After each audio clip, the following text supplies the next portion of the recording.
Hello everyone, welcome to another video of the SAP tutorials which I'm producing for you. In this video I would like to show you some more ABAP tricks and tips, and I really hope that you find them very useful. However, if you wish to see something very specific and to understand something very specific, you can always write down into the comments that you want to understand something very specific a little bit better or in very deep details, and I'll definitely do my best to record a video for you to understand it better. Okay, so as you can see, I'm already logged on into the system, and I would really like now to start with some very basics, so to say.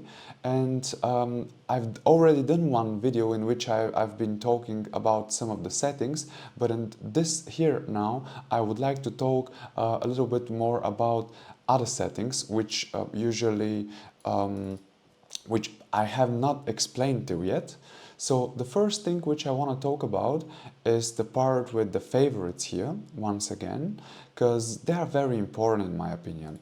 As you can see, in this system where I am now, there are some transactions which are favorites, which I've added here.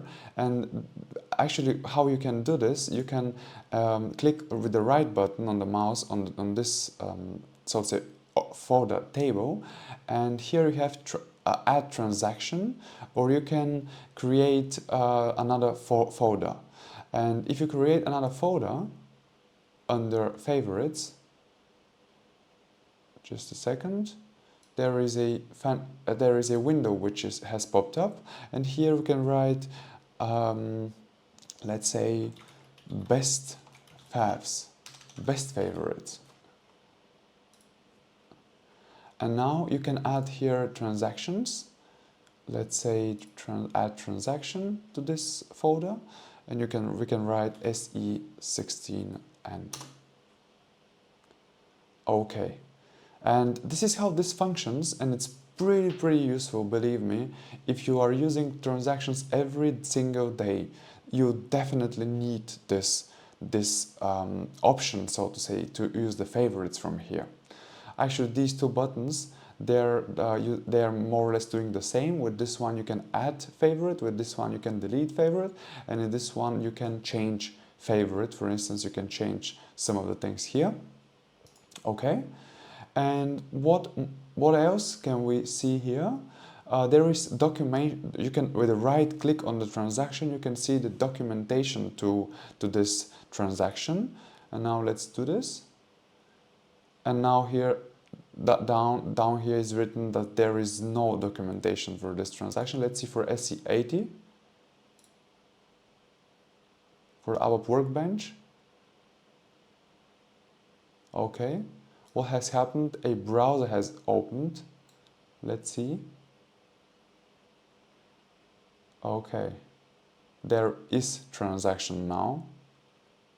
There is a documentation behind this transaction, and there are a lot of information about ABAP development: dictionary editor, class builder, function builder, screen painter, menu painter, context builder.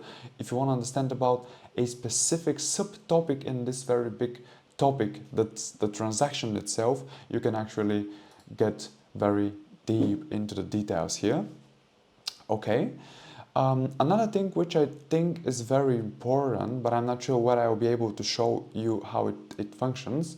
From this button here, the options button, then options, you can go to audio. I just have to find it myself.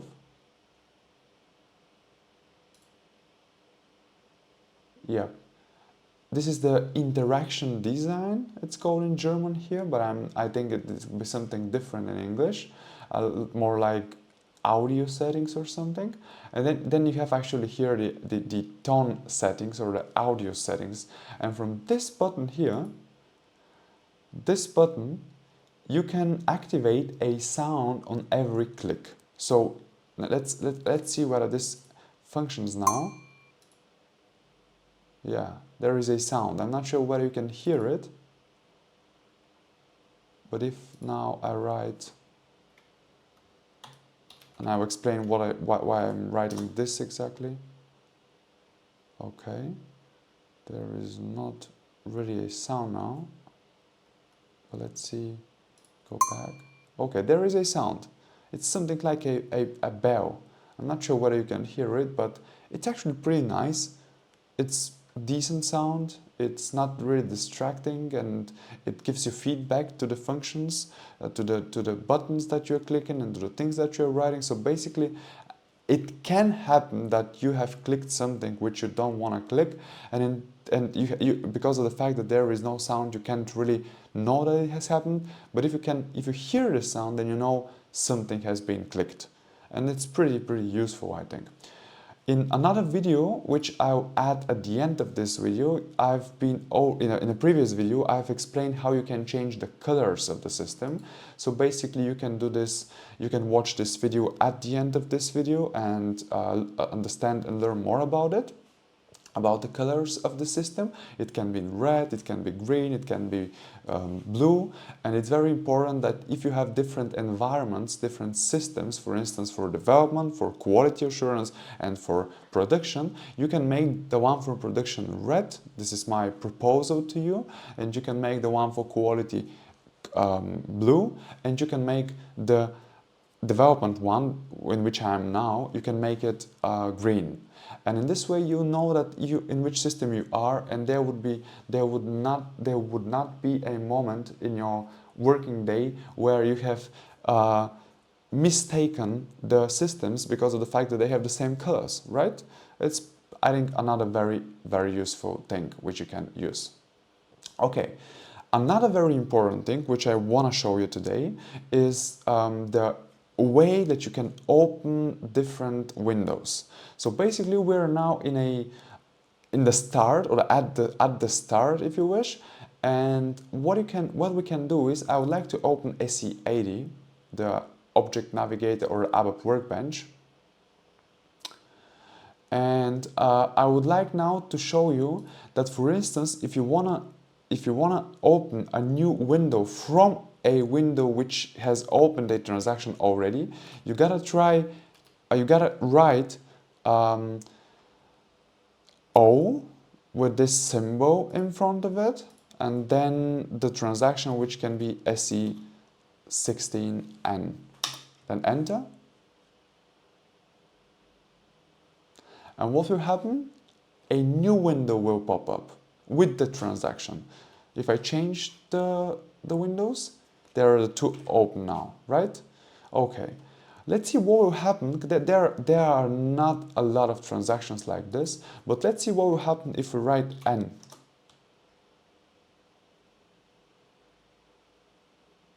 And then enter. Back to the previous. What has happened is pretty simple.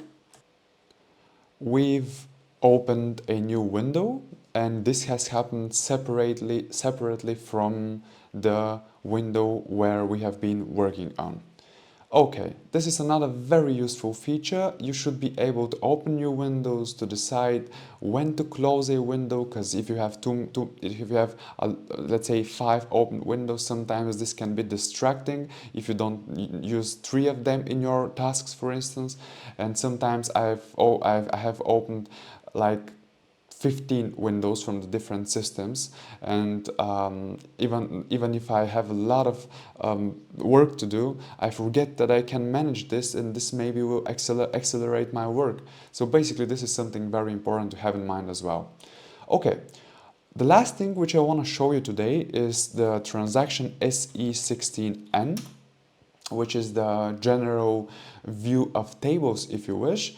And let's now take as example the SP fly table, which is a test data table. I want to just show you how you can use this transaction and what is the difference between SE16N and SE16.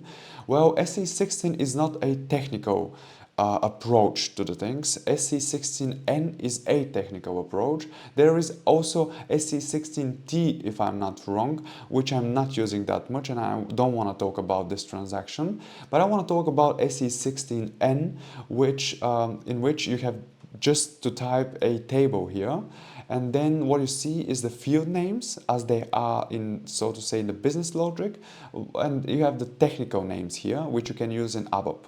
And furthermore, you can select the maximum number of rows that you'll be shown. It's usually coming with 500, but it can be also up to 9,999,999. I think this is the maximum. Let's see. Yeah, or it is just 9 million. Yeah, exactly. It's 9,999,999. But what else I want to show you here? You see, if we open this this table, and if you see what is inside, well, actually we have this data here which we have changed in a previous video through the ALV grid, but this does not really matter. You can add from here new rows, you can delete rows, you can also duplicate rows, you can create new ones which you can fill with fill with data. Furthermore, you can export these tables, you can choose layout in which they should be written, you can save layouts, you can do a lot of different things from here. And through SC16 it is a little bit simpler there is a little bit more just to watch what you can do, right? Just for the business analysts or for the requirement engineers to watch the tables and to understand more about the data, but they do not really need technical details. And this is the info which I want to give to you this time. And now SC16N is a technical version of SC16 in which you can work with tables in a little bit more technical manner. So this was all from me for today, guys. I would really like to thank you for your attention, and if you have some questions about something very specific in SAP, it can be ABAP question, it can be about web services, it can be about specific transaction which you want to understand better, which functions there are. Just give me a hint in the comments, and I would definitely record a video with a lot of pleasure for you. And if you want it to be in German, you can also give me a hint. I would definitely like to record a video in German for you. I'm fluent in German as well.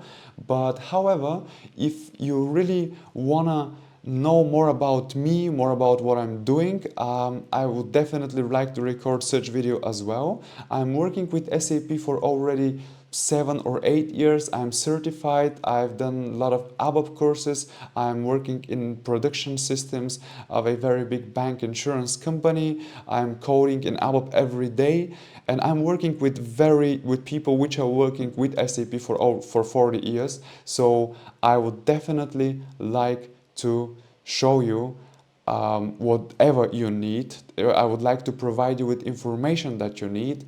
And this was all from me for today, guys. Once again, thank you for your attention. I hope you've enjoyed the video. If this is the fact, please hit the subscribe button, hit the like button, and stay tuned, friends. Till next time.